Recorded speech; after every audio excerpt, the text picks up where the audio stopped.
तर फायनली मी लवासाच्या गेटवर जाऊन पोहोचले. तिथे आपल्याला टू व्हीलरसाठी 200 तर फोर व्हीलरसाठी 500 पे करावे लागतात आतमध्ये एंट्री फीसाठीचे. आणि तिथून जो काही नजारा स्टार्ट होतो तो सांगण्यापलीकडचा आहे. आधीच्या व्लॉगमध्ये तुम्ही टेमघर धरणाचा व्ह्यू पाहिला. ॲक्च्युली मी चुकून ते मुळशी धरण बोलले होते, पण नंतरनं मला कळल्यावर मी स्वतःला इथे करेक्ट करते आहे.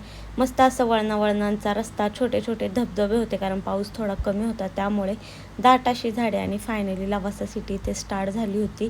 आणि पूर्ण म्हणजे धुकं आणि जंगलामध्ये हरवलेलं हे शहर आहे हे तुम्हाला बघायला मिळेल. आणि आपल्या लवासा सिरीजला खूप जास्त प्रेम दिलं आहे तुम्ही, आणि पुढच्या पार्टलाही तुम्ही खूप सारं प्रेम द्याल अशी अपेक्षा करते. आणि फायनली आम्ही डेस्टिनेशनला जाऊन पोहोचलो होतो. एक साईडला पूर्ण लाल पाणी आणि एक साईडला पूर्ण क्लीन पाणी होतं. आणि हे बघून इतकं आश्चर्य वाटत होतं, म्हटलं असं कसं काय. तर आम्ही त्याचा शोध लावत होतो आणि मग कळलं की ब्रिजच्या खालून जे लवासा सिटीचं तळ आहे त्यातनं पलीकडच्या साईडच्या तळ्यामध्ये क्लीन पाणी सोडलं आणि खाली लाल माती असल्याकारणाने तिकडचं पाणी हे पूर्ण रेड कलरचं आहे. तर हे सुंदर असं नजारा डोळ्यांनी बघायला इतका छान वाटतो ना. मी तर सांगेल की तुम्ही नक्की जा. आणि मी जे आत्ता बोलत होते ते हे अशा प्रकारचं आहे. नक्की लवासा सिटीला जा आणि समोरून बघा. पार्ट 3 मी लवकरच अपलोड करेल, त्यासाठी मला फॉलो करून ठेवा. हा व्हिडिओ जास्तीत जास्त शेअर करा आणि थँक्यू सो मच.